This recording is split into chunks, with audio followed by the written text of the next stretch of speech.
Assalamualaikum warahmatullahi wabarakatuh. Innal hamdalillahi nahmaduhu wa nasta'inuhu wa nastaghfiruh wa na'udzu billahi min shururi anfusina wa min sayyiati a'malina may yahdihillahu fala mudhillalah wa may yudhlil fala hadiyalah. Asyhadu an la ilaha illallah wahdahu la syarikalah wa asyhadu anna Muhammadan abduhu wa rasuluhu la nabiyya wa la rasula ba'da. Allahumma sholli ala sayyidina Muhammadin wa ala alihi wa man tabi'ahum bi ihsan ila yaumil. Qala Allah Ta'ala fil Qur'anil Karim, a'udzu billahi minasyaitonir rajim. Bismillahirrahmanirrahim. Qul a'udzu birabbin nas, malikin nas, ilahin nas, min syarril waswasil khannas alladzi yuwaswisu fi sudurin nas minal jinnati wan nas. Alhamdulillah, adik sekalian, puji syukur kita ucapkan, kita lantunkan, dan kita terus persembahkan kepada Allah Subhanahu wa Ta'ala, manusia, zat yang menciptakan kita, zat yang memelihara kita, zat yang memenuhi semua kebutuhan kita, bukan zat yang memenuhi semua keinginan kita. Karena antara kebutuhan dengan keinginan itu dua hal yang tidak sama. Benar gak? Coba difikirkan, antara kebutuhan dengan keinginan itu dua hal yang sama atau berbeda? Apa bedanya? Kalau berbeda, apa bedanya? Allah itu selalu memenuhi kebutuhan kita, tapi tidak selalu memenuhi keinginan kita. Bedanya apa? Kebutuhan sama keinginan. Yang diperlukan. Yang diperlukan itu mana? Kebutuhan apa keinginan? Kebutuhan. Tapi kalau keinginan, kemauan, itu sifatnya ada campur tangan manusianya, ada campur tangan nafsunya, ada campur tangan syahwatnya, dan bisa jadi ada campur tangan setannya. Itu keinginan. Contoh, pernah nggak kita tiba-tiba lagi lapar, tiba-tiba ada makanan, padahal itu seolah-olah sudah susah kita cari makan, karena mungkin sudah malam, karena mungkin orang tua lagi keluar kota, tiba-tiba ada rezeki, ada orang selamatan, orang mungkin ada acara hajatan, tiba-tiba ada makanan sampai ke rumah kita. Pernah? Nah, itu kenapa? Karena Allah tahu kita saat itu lagi butuh. Tapi suatu saat kita mungkin jalan, terus lewat di Cokro, sebelah kanan jalan ada warung baru, bekasnya mie, apa namanya? Mie Sakera. Sekarang jadi apa? Jadi ayam geprek sai. Terus kita lewat gitu kan, ketoke enak iki. Bengi-bengi gitu ya. Ayam geprek, pewedes gitu kan. Nah, tapi kita nggak dapat. Kenapa? Karena kita hanya waktu itu sekedar ingin, bukan butuh. Kenapa? Karena di rumah ternyata sudah ada makanan, sudah ada nasi, sudah ada masakannya ibu, sehingga ya ingin saja. Akhirnya karena bukan butuh, nggak dipenuhi sama Allah. Dan luar biasanya, maha hebatnya Allah ini memenuhi semua kebutuhan kita. Kalau bahasa lagunya itu, Allah itu yonomi sowel lah. Tahu kita sangat baik. Semua semua kebutuhan kita Allah ini tahu. Sangat tahu bahkan. Bahkan menariknya lebih tahu dari kita kadang-kadang. Kita nggak tahu kalau kita sedang butuh ini, tapi karena Allah tahu bahwa kita butuh ini, maka kita dikasih sama Allah, terus kita berpikir, ngapain sih saya dikasih ini? Kan saya nggak butuh. Tapi ternyata kita butuh sebenarnya. Nah, karena Allah sangat baik seperti itu, maka tidak ada cara lain kecuali kita harus bersyukur kepada Allah Subhanahu wa Ta'ala. Salah satu caranya bersyukur, seperti yang sudah kita bahas di pertemuan sebelumnya, adalah dengan memanfaatkan kesempatan ini dengan sebaik-baiknya. Kalau kita dikasih kesehatan, maka gunakan kesehatan itu dengan sebaik-baiknya. Kalau kita dikasih rezeki, maka gunakan rezeki itu dengan sebaik-baiknya. Kalau kita sama Allah itu dikasih orang tua yang sayang dengan kita, maka perlakukan orang tua itu dengan sebaik-baiknya. Kalau kita dikasih sepeda oleh orang tua kita, tentunya kita akan memperlakukan dengan sebaik-baiknya. Kalau kita naruhnya sembarangan, bahkan dirubuhkan, gak dijagrak, terus kotor gak dibersihkan, kempos gak dipompa, dipakai sampai kempos-kempos gitu, kira-kira yang ngasih orang tua kita nyaman gak perasaannya?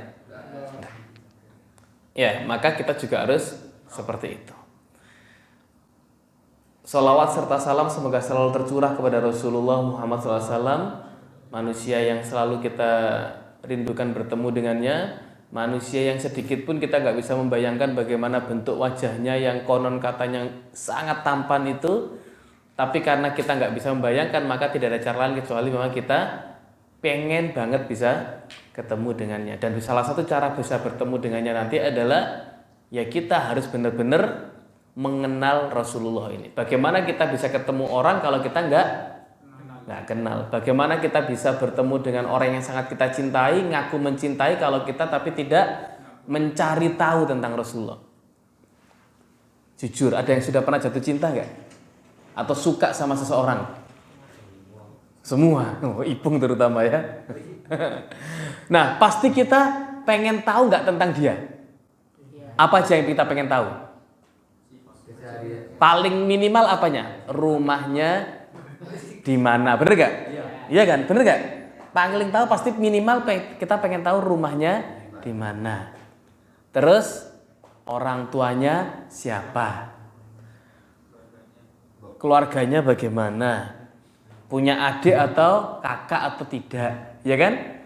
Kita juga pengen tahu kesukaan dia apa biar kita kalau ngasih sesuatu itu nggak salah. Terus apa lagi kira-kira? Pokoknya kita kepo banget dengan dia, bener gak? Iya kan? Nah, sama kalau kita selama ini mengatakan saya itu cinta sama Rasulullah, berarti kita harusnya mencari tahu, harusnya kita itu kepo banget sama Rasulullah, bener gak? Terus sementara selama ini kita tahu tentang Rasulullah apa? Ayo apa? Selama ini yang paling kalian tahu tentang Rasulullah, yang paling standar kita tahu apanya? Kapan lahirnya? Apa? Kapan lahirnya? Tahun gajah itu paling standar. Apalagi? Nama ayahnya Abdullah, nama ibunya Aminah. Terus lahirnya tahun gajah, lahirnya di kota Mekah atau Madinah? Mekah. Meninggalnya di kota Madinah. Terus apa lagi? Yatim mulai dia lahir. Yatim piatu ketika dia masih kecil, terus dirawat oleh sebelum pamannya kakeknya dulu, ya kan? Siapa nama kakeknya? Abdul Muthalib. Terus dirawat oleh pamannya namanya Abu Thalib. Terus siapa lagi? Menikah dengan istrinya siapa?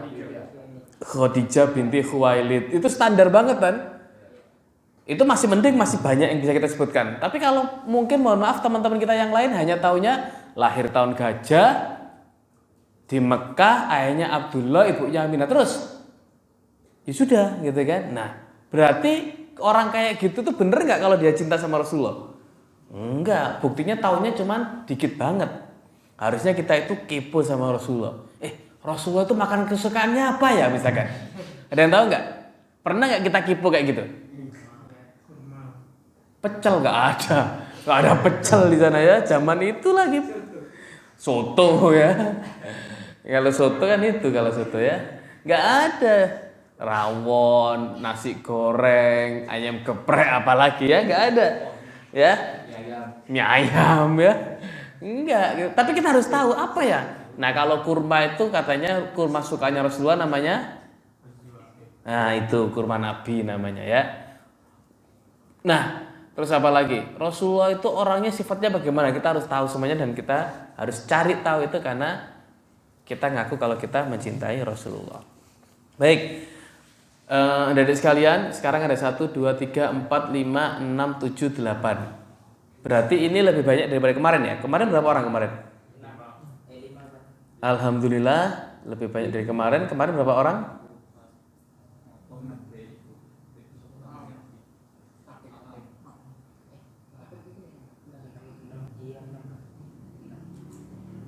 Enam orang kemarin. Kemarin 6 orang, sekarang 8 orang. Nambah 2 berarti ya, alhamdulillah. Dari 6 jadi 8, maksudnya nambah 3. Oh iya, karena ada jumlahnya memang nambah 2, tapi orangnya nambah 3 ya. Baik.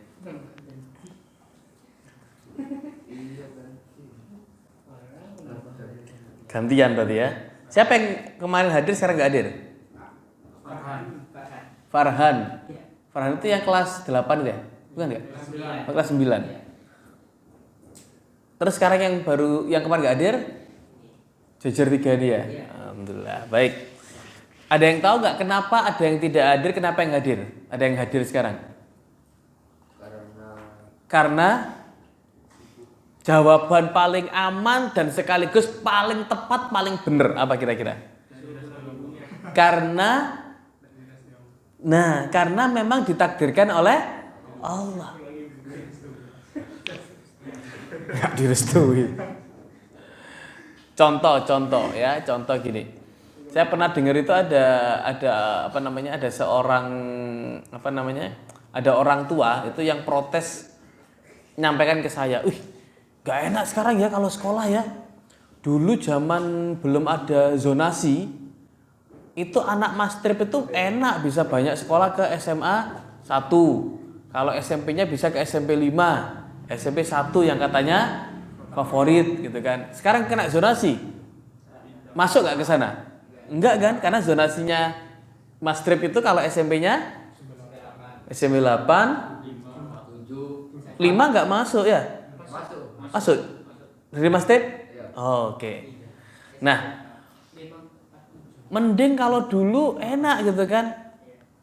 Kenapa kok gini? Nah, pertanyaan kenapa itu jawaban paling gampangnya adalah ya karena memang takdirnya Allah seperti itu gitu kan. Coba kalau anak saya itu lahir 3 tahun sebelum sekarang, masih belum ada zonasi doang. Kok bisa ya sampai ke lahir-lahirnya kapan gitu kan? Ya karena memang Allah mentakdirkan seperti itu. Termasuk yang kenapa hari ini hadir, kenapa yang kemarin tidak hadir ya karena Allah mentakdirkan. Nah, karena ini adalah takdirnya Allah, maka kita ingin lalu memanfaatkan kesempatan ini dengan sebaik-baiknya. Nah, saya mencatat di pertemuan sebelumnya itu tanggal 20 Februari. Pertemuan sekarang itu tanggal 13 Maret. Di tanggal 20 Februari kemarin itu saya sempat ngasih tugas. Ingat gak tugasnya apa? Iya. Apa? Menuliskan, mencatat apa saja komitmen yang Anda ingin lakukan sebagai bentuk ibadah selain sholat dan ibadah maghdho lainnya. Sholat, ngaji, dan lain-lain. Oke. Apa yang sudah Anda tuliskan? Sudah nuliskan? Sudah. Ada yang dapat 10 nggak jumlahnya yang dituliskan? Lebih, Bung. Berapa, Bung? 10 lebih berapa? 11 lebih cuma 1 ya. Berapa, Bung? Berapa? Masya Allah 17. Sebelahnya 10. Sebelahnya lagi 12.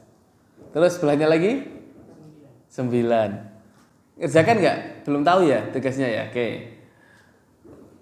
Ngerjakan juga? Saya lupa namanya. Fayat nggak tahu juga ya? Nggak tahu juga? Nggak datang ya waktu itu? Terus berapa jumlahnya? 5. Baik. Dari yang paling dikit 5 coba mau dibacakan nggak? Ya, apa saja kira-kira komitmen yang kamu ingin lakukan selain ibadah sholat dan ibadah maghdho lainnya? Membantu orang sekitar. Menyayangi hewan. Bung, disayangi Bung, kamu Bung. Apa terus lagi? Memberi salam orang yang lewat. Memberi salam orang yang lewat. Membantu orang tua. Terus sama Senyum. Oke. Ipung 17 apa aja, Bung? Apa Bung? Ipung dibaca, Bung. Iya, Bung. Anu nomor 1 anu. Belajar. Mandi, minum. Ditulis semua kegiatan sehari-hari ya. Senyum sapa dalam, menghibur teman. Terus menjaga adik. adab. Menjaga adab. Terus melaksanakan amanah dari orang tua, saudara, teman maupun orang lain. Oke. Dari sekian itu siapa yang sudah semuanya dikerjakan? Dari sejumlah ditulis itu, sudah semua. Enak 5 ya. Ipung juga harusnya semuanya iya kan? Makan iya kan? Masa gak makan mulai hari tanggal 20 Februari kemarin ya, semua dilakukan ya. Baik, semua sudah dilakukan semua ya? Alhamdulillah. Baik, teman-teman sekalian, terima kasih. Nah, itu tidak sekedar kita menuliskan, tapi kenapa sih kok harus kita tuliskan? Karena menulis itu bertanggung jawab terhadap apa yang dituliskan. Dan menariknya teman-teman sekalian, kalaupun Anda yang menuliskan, lalu Anda yang mengerjakan, kira-kira pengaruh baiknya, pengaruh baik itu salah satunya adalah pahalanya. Pengaruh baik berikutnya adalah akan menjadi kebiasaan, dan kalau sudah jadi kebiasaan maka akan menjadi sebuah sifat. Kalau sudah jadi sifat maka akan melekat dalam diri Anda. Kira-kira itu untuk orang lain atau untuk Anda pengaruh baik itu? Untuk diri sendiri kan? Benar gak? Untuk diri sendiri. Kalau kita rajin bantu orang lain, kira-kira yang keenakan itu orang lain atau kita? Orang dan dua-duanya. Sebenarnya kita yang keenakan. Kenapa? Karena kita akhirnya akan terbiasa melakukan sesuatu yang awalnya mungkin berat, tapi lama-lama karena dibiasakan jadi ringan. Dan nanti kerennya akan ada cap, akan ada stempel, akan ada label dari orang lain. Oh, itu tak, misalkan di sini ada orang yang namanya saya tidak mencontohnya di sini ya, ini contoh Fayat misalkan. Wadah ya. Misalkan Fayat itu sukanya nyapa orang lain dengan senyum, dengan membuat orang lain bahagia. Terus ketika ada orang temennya Fayat kesini cari rumahnya Fayat, terus tanya ke tetangganya, rumahnya Fayat di mana? Nah, karena Fayat punya kebiasaan kayak tadi, maka tetangganya akan ngasih label, akan ngasih stempel, akan ngasih cap kepada Fayat. Oh, Fayat yang suka senyum itu tak?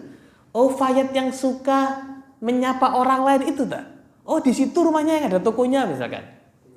Ini contoh ya, tapi kalau kalau memang benar berarti itu sebuah kebetulan belaka ya. Misalkan ada Ipung, temennya Ipung, karena Ipung sekolah di MAN, ternyata ada temennya itu orang Lumajang misalkan. Terus main ke rumahnya Ipung, nyari gitu kan, rumahnya di Kelapa Muda, nyari di Kelapa Gading gitu kan. Mau cari rumahnya Ipung yang sekolah di MAN 2 Kota Probolinggo. Oh, Ipung yang kalau ada kerja bakti pasti datang duluan itu tak? Wah. Karena Ipung itu terkenal kalau kerja bakti datang 3:30 sudah datang subuh ya. Nah, tapi sebaliknya kalau ternyata capnya itu karena kebiasaan kita itu nggak baik gitu kan, sukanya kalau ngomong teriak-teriak misalkan, sukanya ngomong maaf, ngolok-ngolok temannya, manggil nama temannya dengan sebutan tidak baik, menyakiti orang lain, bahkan sukanya malam-malam teriak-teriak ke tetangga, ganggu tetangga gitu kan. Maka ketika ada orang nyari rumah kita, capnya enak gak? Enak juga, gampang nyarinya, tapi capnya tidak positif gitu kan, tidak baik. Gitu kan, misalkan ada orang namanya Alex gitu, nggak ada di sini ya, gitu kan. Alex rumahnya mana? Oh, Alex yang kalau ngomong kenceng kayak kernet bus itu gitu kan. Bau banter kalau ngomong gitu kan. Masya Allah, ngomong di Kelapa Gading, Mas Trip Gang 1 denger gitu kan. Nah, kenapa? Karena memang capnya seperti itu. Sehingga apa yang Anda tuliskan, kalau Anda kerjakan itu bukan untuk orang lain, tapi untuk diri kita masing-masing.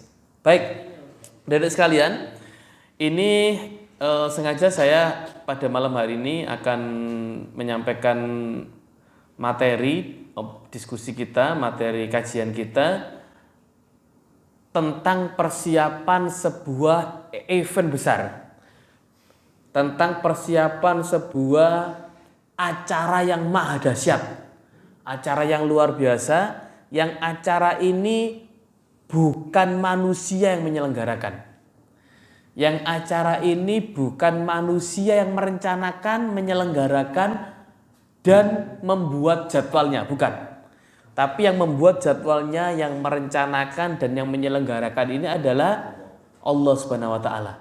Zat yang maha kuasa, Tuhan kita yang maha adil, Tuhan kita yang maha mengetahui, Tuhan kita yang maha apalagi? Maha kaya, maha kuat, wah maha semuanya. Bahkan dirangkum salah satunya pakai Asmaul Husna itu ada 99 sifat-sifat Allah Subhanahu wa Ta'ala. Event apa itu? Acara apa itu? Ramadan.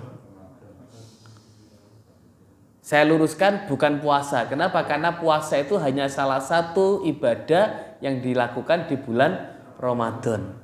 Tapi kalau eventnya namanya ibadah di bulan Ramadan. Yang ini nggak bisa manusia yang ngatur, bener nggak? Yang mengagendakan ini, yang merencanakan ini Allah Subhanahu Wa Taala. Pernah nggak kalian nemui Ramadan ada yang mulainya nggak bareng? Pernah kan ya? Pernah. Bahkan berakhirnya juga nggak bareng. Pernah juga ngalami ya? Ada yang sudah hari raya hari ini, ternyata ada yang masih hari raya besok. Mulainya juga gitu. Ada yang katakanlah sekarang hari Minggu sudah dimulai, ada yang mulainya baru hari Senin besok. Tapi selisihnya cuma sehari, nggak ada yang selisih 3 hari gitu, nggak ada ya. Ipung, yang lain hari raya, selesai Ramadan, hari Minggu, Ipung Kamis sudah selesai gitu kan. Wah, selisih 3 hari, kenapa? Capek gitu kan. Itu ngawur gitu ya. Kardi kalau itu namanya ya. Nah, kenapa kok sampai ada yang beda awal dan akhirnya itu? Karena dua-duanya yang beda awal dengan akhir itu punya prinsip masing-masing, punya cara menghitung masing-masing, bukan karatnya sendiri, tapi memang punya dasar masing-masing. Nah, kenapa seperti itu? Karena memang yang mengagendakan ini Allah Subhanahu Wa Taala. Nah, karena ini acaranya Allah, karena ini penyelenggaranya adalah Allah, dan karena ini yang merencanakan dan mengagendakan adalah Allah, maka pasti acara ini tidak main-main. Acara ini tidak sepele, tapi acara ini luar biasa. Coba saya ingin tanyakan kepada kalian 8 orang ini. Ada nggak yang ketika Ramadan, kalau sekarang mungkin usianya 14 tahun, berarti sudah 14 kali menemui Ramadan. Tapi kan waktu umur 1 tahun, 2 tahun, 3 tahun, 4 tahun kan kita nggak terlalu sadar. Oke lah, kita itu mulai 5 tahun kita baru sadar kalau itu ada Ramadan. Sehingga bisa merasakan bedanya Ramadan dengan nggak Ramadan. Kalau usianya 15 tahun berarti sudah 10 tahun, 10 kali menemui Ramadan. Kira-kira rasanya memang beda nggak Ramadan itu? Beda nggak? Beda nggak? Beda atau beda banget? Apa salah satu beda yang sangat Anda rasakan? Lapar, iya jelas ya. Apalagi selain laparnya, apalagi yang membedakan dan Anda rasakan bahwa Ramadan itu benar-benar berbeda? Ada terawih, gitu kan? Ada terawih yang itu membuat masjid, musola atau tempat-tempat ibadah umat Islam itu rame. Padahal biasanya kalau habis Isya itu ya sudah, habis sholat Isya selesai lampu dimatikan sepi, bener gak? Tapi setelah itu kalau Ramadan, Masya Allah ramenya.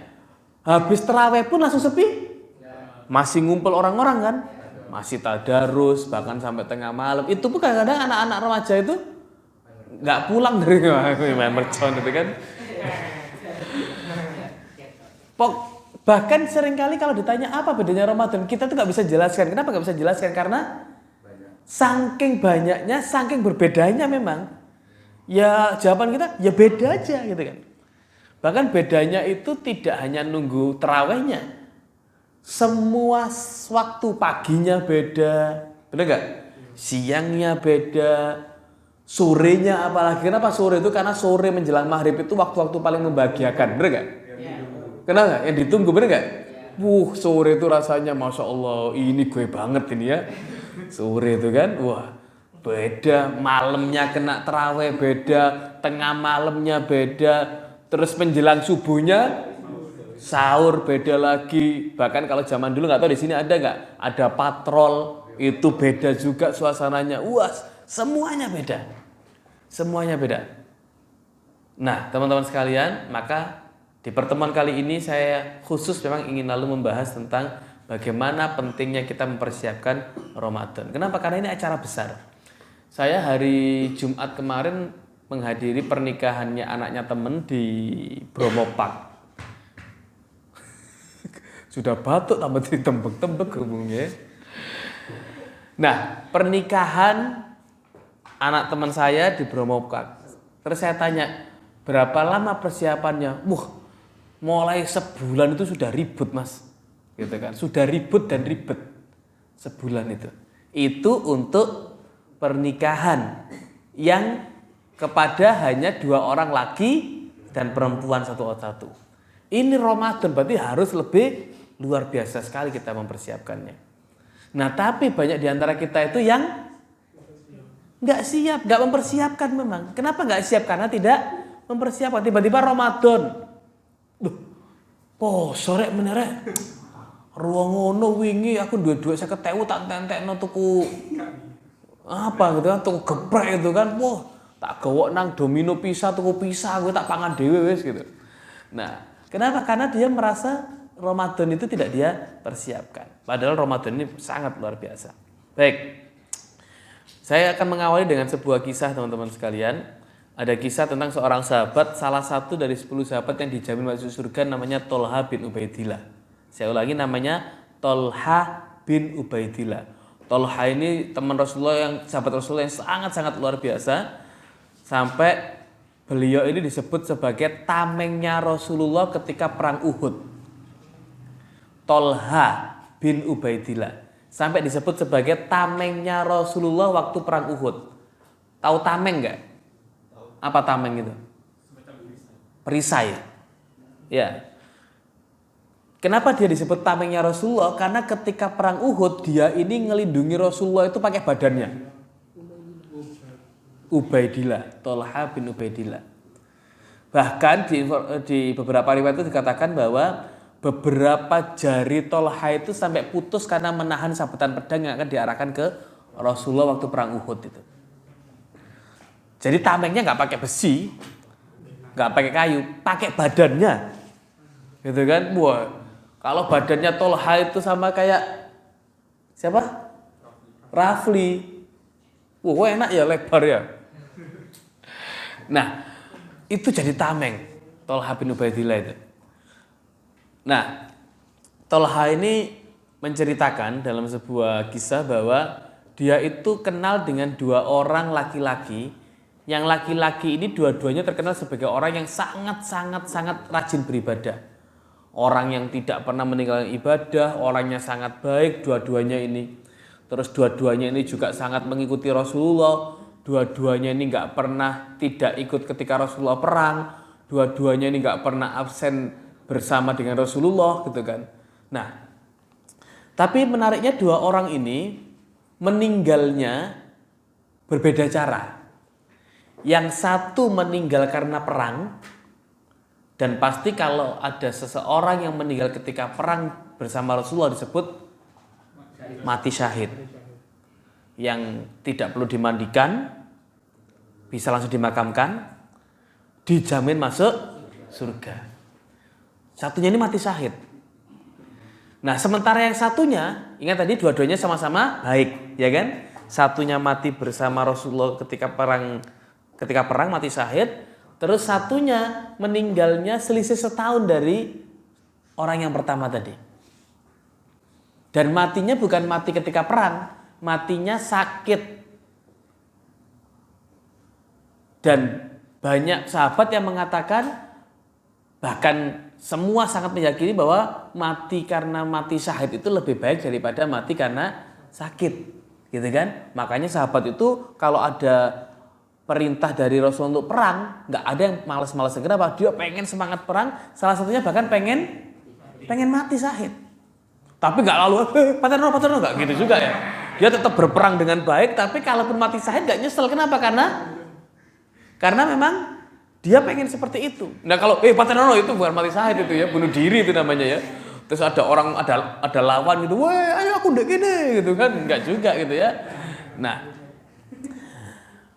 coba dipikir, logikanya berarti kira-kira kalau hitung-hitungan manusia, siapa yang akan masuk surga lebih dulu dan lebih diutamakan? Yang meninggal mati syahid karena perang atau yang meninggal karena sakit tadi? Nah, dan Tolha bin Ubaidillah suatu saat ketika 2 sahabat ini sudah meninggal, Tolha itu pernah bermimpi bertemu dengan kedua sahabat tadi itu. Dan mereka tempat kejadiannya itu, mimpinya itu kejadiannya di depan pintu surga. Lalu dari dalam pintu surga itu ada suara. Suara yang memanggil seorang laki-laki yang meninggal karena sakit tadi. Berarti kejadian ini berapa orang di pintu surga itu?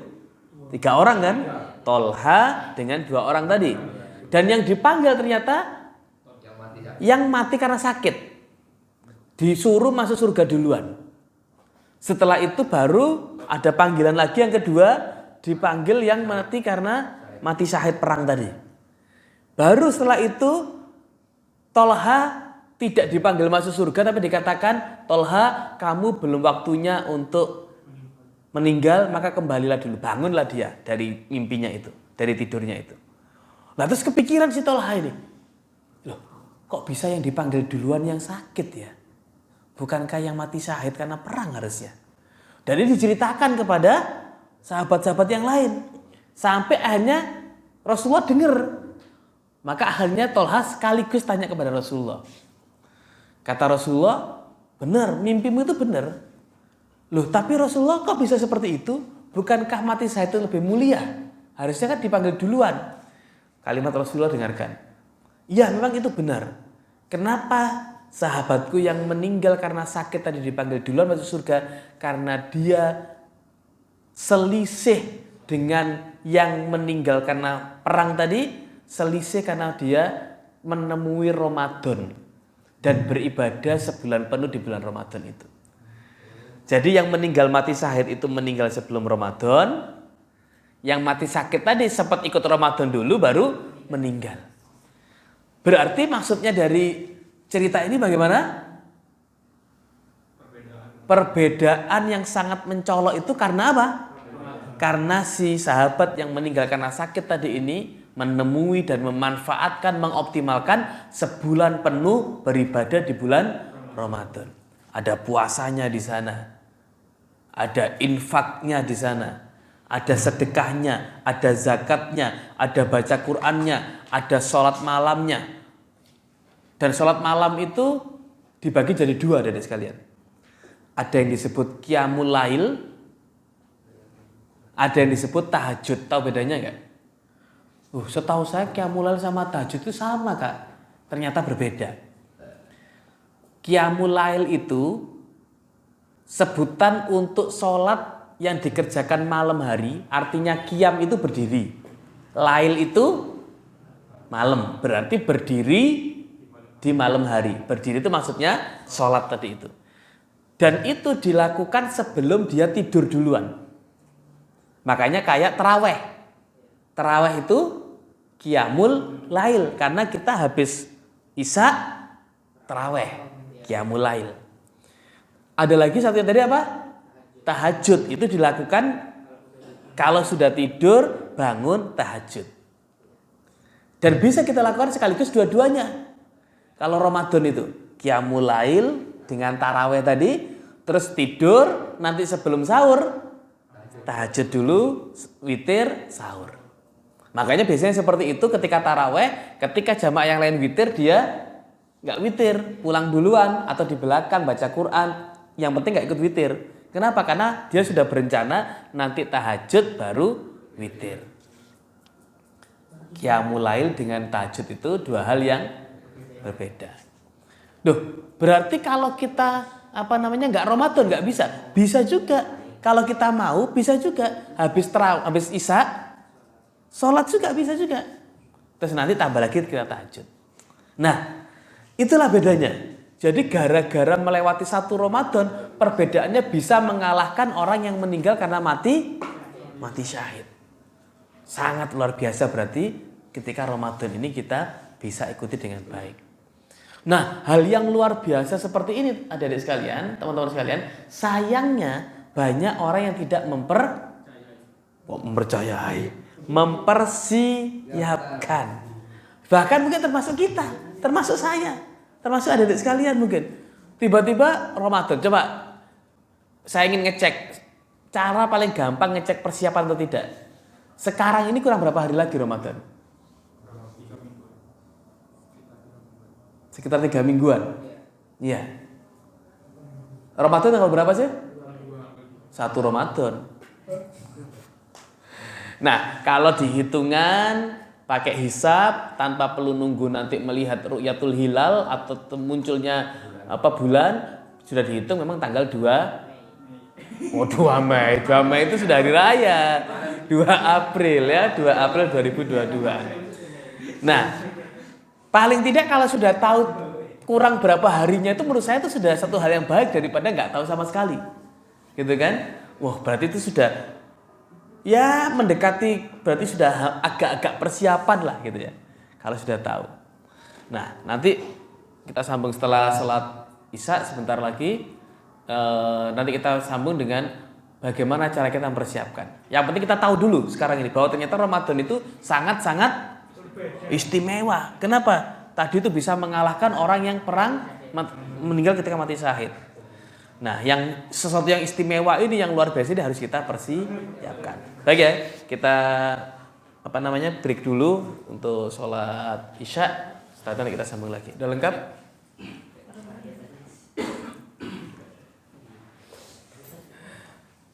Baik, kita lanjutkan. Bismillahirrahmanirrahim. Assalamualaikum warahmatullahi wabarakatuh. Tadi sebelum sholat Isya kita sempat menyampaikan sebuah kisah. Siapa namanya masih ingat? Sahabat siapa? Tolha bin Ubaidillah. Yang lalu dari kisah itu kesimpulannya adalah bahwa Ramadan itu sangat penting, sangat utama, sangat luar biasa sampai bisa lalu melebihi bagaimana pahalanya dan balasannya orang yang meninggal karena mati syahid di medan perang bersama dengan Rasulullah. Baik, karena itu menjadi penting, karena itu utama, karena itu luar biasa, maka harus kita persiapkan. Nah, tidak banyak, cukup 3 saja insya Allah. Dengan 3 hal ini, kalau kita bisa lalu melaksanakan dalam rangka persiapan menuju Ramadan, insya Allah Ramadan kita menjadi Ramadan yang tidak begitu saja terlewatkan. Kalau Ramadannya tanpa kita ngapa-ngapain saja itu sudah luar biasa. Saya ulangi, kalau bulan Ramadannya kita nggak ngapa-ngapain saja itu sudah luar biasa dan tidak mengurangi keberkahannya dan tidak mengurangi keistimewaannya. Misalkan nih, ada seorang namanya tadi Alex sudah dipakai ya. Sekarang Andi misalkan, nggak ada juga di sini kan ya. Nah, Andi ini Ramadan itu gak ngapa-ngapain. Puasa juga sahur tapi jam 10 sarapan. Ya. Terus lainnya terawih dia nyalakan mercon. Lainnya sahur dia tidur gitu kan. Nah, atau ikut sahur gitu kan, tapi jam 10 buka puasa tadi itu, jam 10 sarapan. Lainnya tadarus Quran, baca Quran, dia cuman ngegame. Handphonenya itu sehari bisa 15 kali dicas. Karena terus-terusan habis karena dipakai untuk ngegame YouTube gitu aja. Nah, dan itu dilakukan dia ketika bulan Ramadan. Pertanyaan saya, kalau Andi seperti itu, Ramadannya terkurangi gak keberkahannya? Enggak. Yang rugi bukan Ramadannya, yang rugi siapa? Andinya. Maka biar kita tidak mengalami seperti Andi, biar kita tidak mengalami kerugian yang seperti itu, maka kita harus mempersiapkan. Dan ada 3 tips untuk mempersiapkan bulan Ramadan ini. Yang pertama tipsnya adalah kita harus selalu latihan di bulan Ramadan ini. Sebelum Ramadan itu, menuju bulan Ramadan. Kenapa ini penting? Saya jadi ingat ada sebuah hadis yang disampaikan oleh, bahkan hadis ini ditulis di 2 kitab yang luar biasa, yaitu di kitabnya Bukhari dan kitabnya Muslim. Hadisnya sama gitu ya. Kalau di Bukhari itu menjadi hadis nomor 1969, kalau diriwayatkan oleh Muslim itu di hadis nomor 1156. Jadi kisahnya itu ada seorang sahabat yang lalu bertanya kepada istri Nabi yang sampai Rasulullah meninggal bersama dengan dia. Siapa namanya? Aisyah radhiyallahu an. Yang ini adalah anaknya siapa Aisyah ini? Anaknya Abu Bakar As-Siddiq. Ya. Nah, Aisyah itu mengatakan kepada sahabat ini bahwa aku tidak pernah melihat Rasulullah Shallallahu Alaihi Wasallam melakukan puasa 1 bulan penuh kecuali puasa di bulan Ramadan. Nah, yang menarik untuk kita perhatikan adalah kalimat berikutnya tentang konteks latihan ini. Dan aku tidak pernah melihat beliau lebih banyak berpuasa sunnah melebihi puasa sunnah di bulan Sya'ban. Bulan Sya'ban itu adalah 1 bulan sebelum Ramadan, dan sekarang kita ada di bulan Sya'ban. Artinya apa? Rasulullah melakukan itu karena Rasulullah ingin lalu menunjukkan bahwa salah satu manfaat kenapa banyak puasa di bulan Sya'ban itu adalah latihan. Biar ketika puasa nanti, ketika Ramadan nanti kita tidak lalu kaget. Kenapa? Karena sudah latihan di bulan Sya'ban. Tentang puasanya, tentunya ini juga menjadi penting, tidak hanya latihan puasanya, tapi latihan ibadah-ibadah yang lainnya juga. Nah, maka kesempatan kita di bulan Sya'ban ini, karena tadi katakan masih ada 3 minggu kurang lebih, maka kita coba melatih puasa ini di bulan Sya'ban sebelum nanti Ramadan kita juga puasa. Terus puasanya puasa apa, Kak? Nah, paling bisa kita manfaatkan adalah puasa sunnah. Puasa sunnah kapan? Senin dan Kamis. Senin besok kan ya. Senin dan Selasa ini baru ini ya. Puasa sunnah Senin Selasa. Senin dan Kamis berarti Senin besok kita bisa pakai tuh untuk latihan kita. Kamis pekan ini, besok ini juga bisa. Senin pekan depannya lagi juga bisa. Kamis pekan depannya lagi juga bisa. Kalau kita memang masih kurang 3 minggu, berarti masih ada kesempatan 3 kali puasa Senin Kamis. Berarti 3 kali 2, 6 hari kita bisa puasa Senin Kamis sebelum Ramadan nanti kita juga full 1 bulan puasa. Latihan. Ya. Latihan puasa dengan puasa sunnah di Senin dan Kamis mulai pekan besok, pekan depannya, dan pekan depannya lagi sebelum Ramadan. Saya rasa tidak ada orang kalau mau lomba itu nggak latihan. Sekalipun dia sudah juara. Coba kalau di AFC itu yang sering jadi juara siapa? Thailand. Kira-kira Thailand latihan nggak? Nggak usah. Sudah juara kok latihan. Apa kata dunia? Juara kok masih latihan? Nggak usah, langsung tanding aja. Kalau perlu kita nggak usah berangkat bareng, janjian ketemu di lapangan aja langsung tanding. Wah. Apakah seperti itu timnas Thailand? Enggak, latihan dulu. Bahkan latihannya manggil pelatih dari luar negeri. Bahkan latihannya nggak cukup sebulan sebelum pertandingan, bisa setahun sebelum pertandingan. Bahkan latihannya nggak hanya 2 hari sekali, 3 hari sekali, bahkan setiap hari. Kenapa? Karena meskipun dia juara, dia perlu mempersiapkan diri. Meskipun Ramadan ini bukan tentang perlombaan, bukan tentang kompetisi, tapi kita juga tetap perlu latihan tadi. Nah, di Ramadan itu selain juga kita bisa dan wajib untuk berpuasa, ada juga ibadah yang tadi disampaikan oleh teman-teman, sholat tarawih, yang menjadi bagian dari Qiyamul Lail. Nah, itu juga nampaknya perlu latihan juga. Bagaimana latihannya? Kita berarti juga perlu latihan sholat sunnah.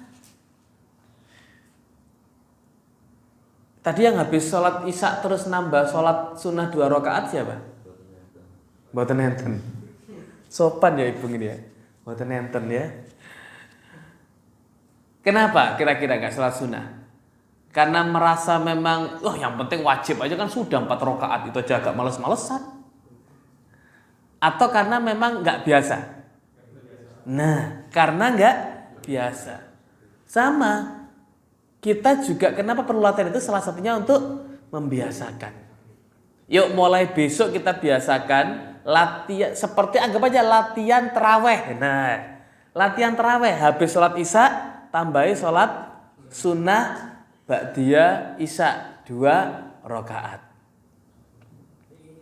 Latihan sholat tarawih. Kalau sholat tarawih itu berapa rakaat?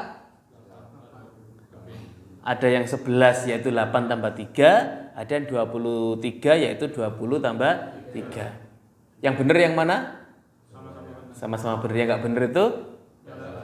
Yang enggak tarawih ya. Enggak tarawih tapi bilang, itu enggak benar, itu tambah enggak benar lagi tuh. Sudah nggak terawih, bilang yang terawih 11 atau terawih 23 itu nggak bener. Wah itu nggak bener kuadrat itu ya. Itu nggak bener kuadrat itu. Nah, loh kan terawihnya 11 atau 23, masa latihannya cuma 2 rakaat?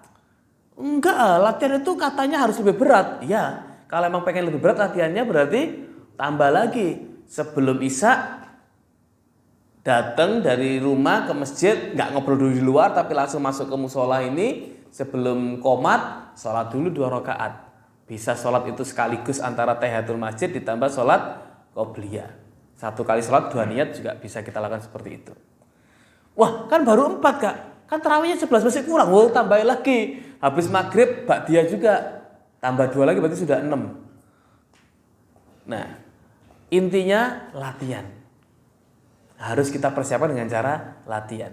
Seperti kata Aisyah tadi, Rasulullah itu puasa 1 bulan penuh itu nggak pernah kecuali di bulan Ramadan. Dan kalau puasa sunnah yang paling banyak itu di bulan Sya'ban. Salah satunya sebagai apa? Sebagai latihan. Rasulullah saja latihan. Padahal Rasulullah itu Masya Allah puasanya sering banget. Kita ini Rasul bukan. Apalagi? Nah ya, sahabat bukan, kecuali sahabat apa? Sahabat teman kita sendiri ya.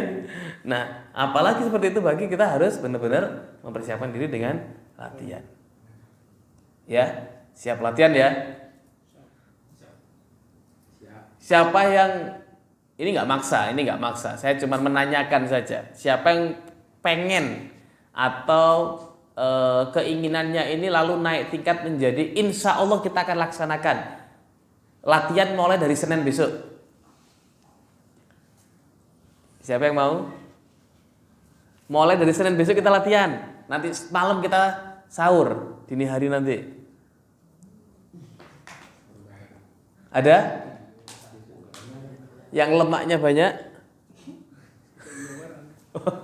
Besok kenapa? Besok ada acara. Baik. Nah, latihan itu kalau kita tidak lalu rencanakan dan kita tunda-tunda bisa jadi nggak jadi latihan. Tiba-tiba, loh, wes Ramadan rek nggak sido latihan, durung sempat latihan, gitu kan? Nah, mumpung besok Senin, 2 hari kemudiannya Kamis, latihan kita, latihan puasa Senin Kamis, ya.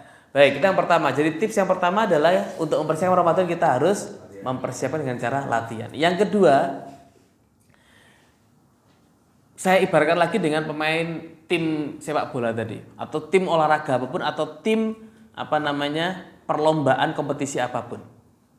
Ketika dia ikut lomba, ketika dia ikut pertandingan, ketika dia ikut kompetisi, kira-kira sekedar ikut atau punya target? Punya target. Contoh, timnas Indonesia mendatangkan Sintayong, pelatih dari Korea Selatan. Itu sekedar untuk karena Indonesia kebanyakan uang terus mendatangkan pelatih luar negeri, atau karena Indonesia punya target? Karena punya target.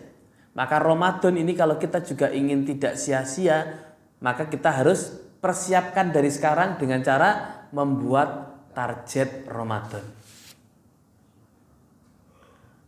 Membuat target Ramadan. Ngapain bikin target? Kan jelas Ramadan itu puasa 30 hari atau 29 hari. 1 bulan penuh.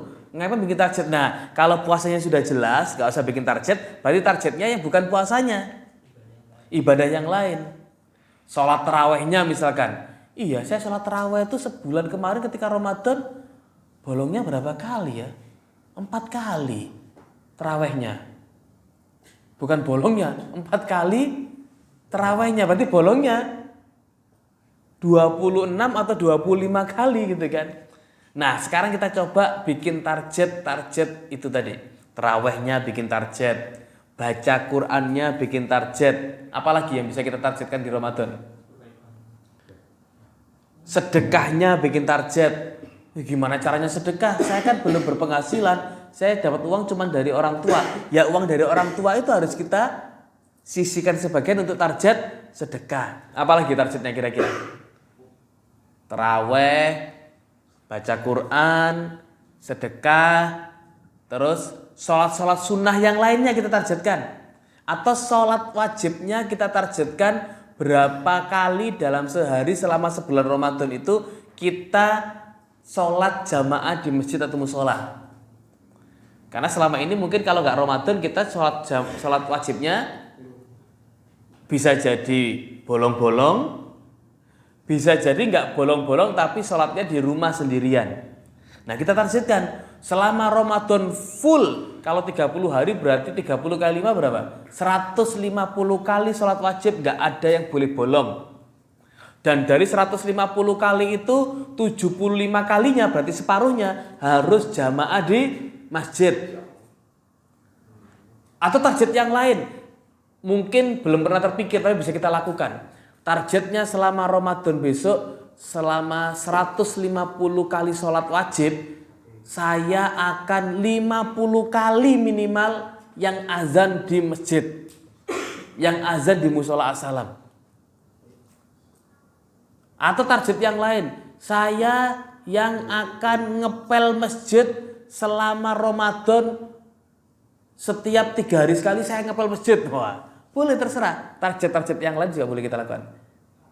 Intinya harus punya target tadi, sasaran, harus punya tujuannya ngapain saja selama Ramadan. Kalau tidak kita punya target, ya sudah, Ramadan selesai, hari raya dapat baju baru, panen angpau, selesai.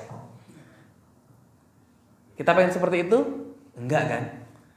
Sudah dipersiapkan dengan cara latihan, punya target.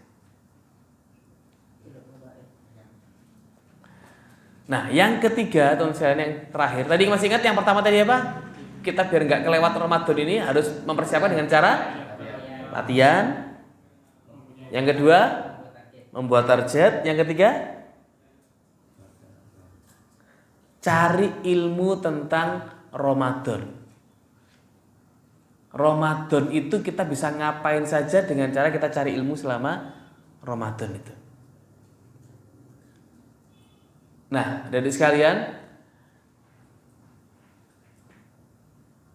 sekarang saya ingin tanya, tolong dijawab menurut versi masing-masing dan menurut pikirannya masing-masing. Menurut adik-adik, orang yang rugi itu siapa? Orang yang merasa rugi itu siapa? Orang yang merasa merugi itu siapa? Oke, itu orang yang tidak berpuasa, apa lagi? Orang yang tidak berilmu, apa lagi? Orang yang menjalankan ibadah, benar, apa lagi? Orang yang berdagang terus gak laku itu juga rugi, ya kan? Apa lagi? Orang yang merugi. Nah, di antara banyak sekali orang yang merugi itu, termasuk orang yang jualan itu, kalau nggak laku juga rugi itu ya. Keliling-keliling habis bensin nggak laku lagi gitu kan ya. Nah, tapi di antara banyak orang yang merugi itu, orang yang paling merugi itu adalah orang yang dikasih kesempatan tapi tidak memanfaatkan kesempatan itu. Contoh, kita bandingkan 2 orang pelajar atau 2 orang anak usia sekolah. Katakanlah usianya 14 tahun atau 15 tahun. Yang satu ini memang anak orang miskin sehingga nggak bisa sekolah. Dengan yang satu ini anak orang mampu, orang tuanya bisa sekolah, menyekolahkan dia. Tapi 2 anak ini sama-sama nggak sekolah. Saya ulangi ya, ada 2 anak. Satunya memang orang tuanya miskin sehingga nggak bisa menyekolahkan dia. Satunya orang tuanya mampu sehingga bisa menyekolahkan dia. Tapi 2 anak ini sama-sama nggak sekolah. Yang satu karena memang nggak punya uang, yang satu karena nggak mau sekolah. Kira-kira kalau kita mau nyebut yang rugi itu yang mana? Yang nggak mau sekolah padahal orang tuanya mampu. Kenapa? Karena dia punya kesempatan sekolah tapi nggak diambil kesempatan itu, nggak sekolah, dia nggak mau sekolah. Kalau yang pertama tadi kita sebut orang rugi nggak? Enggak, memang dia nggak bisa sekolah karena nggak punya uang. Nah sama seperti itu, Ramadan juga sama. Kita dikasih kesempatan Ramadan, kita dikasih kesempatan untuk banyak sekali mendapatkan pahala dengan berbagai macam ibadah di Ramadan yang dilipat gandakan dengan luar biasa, tidak kita manfaatkan. Nah maka jangan sampai kita merugi gara-gara seperti itu. Kalau rugi gara-gara bisnis dagang nggak laku, itu biasa. Orang dagang itu pasti kalau nggak untung ya rugi, biasa. Bahkan banyak orang yang itu sekarang kaya raya, bisnisnya hebat, dagangnya laris, tapi dulunya pernah dia dagang nggak laku, rugi, ada. Itu biasa, rugi seperti itu biasa. Tapi rugi yang mohon maaf yang tadi saya katakan sangat besar itu adalah kalau kita dikasih kesempatan tidak kita manfaatkan. Ya kita manfaatkan. Nah Ramadan ini jangan sampai seperti itu.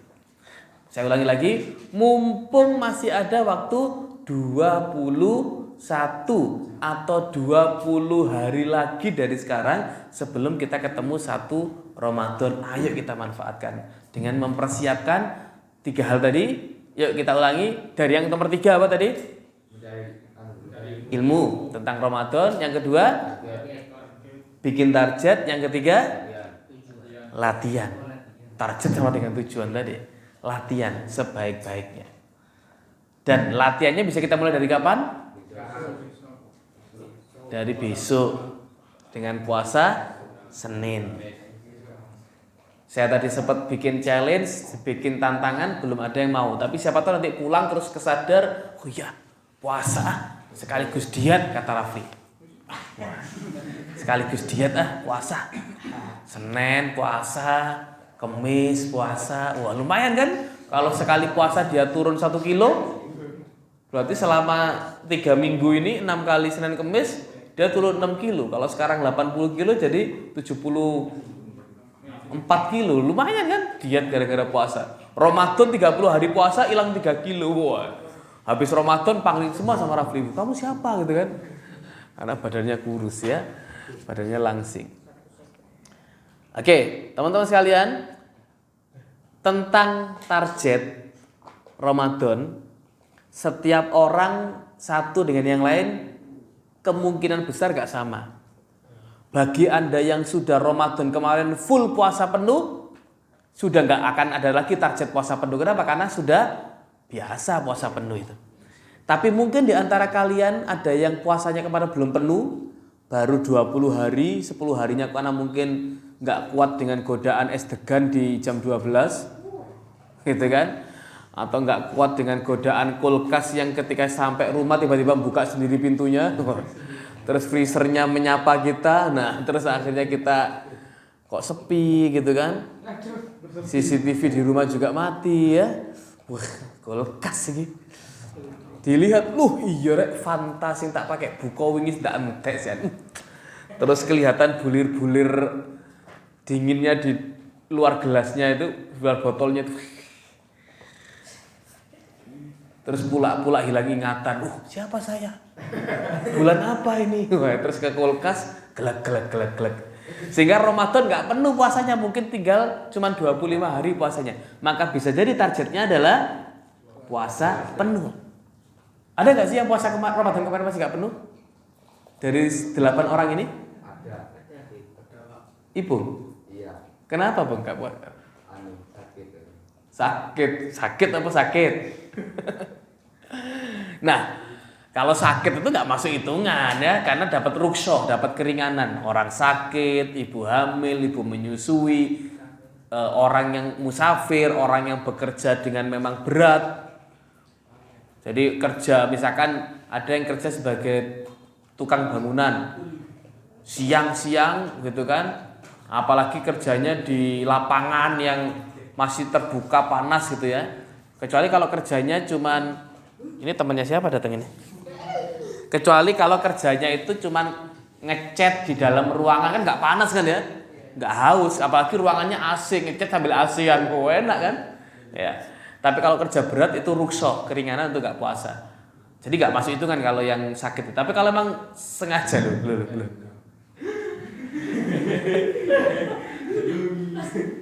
Gue masuk celana mobil. Mau nggak pakai celana dia? Kan pakai sarung bukan celana.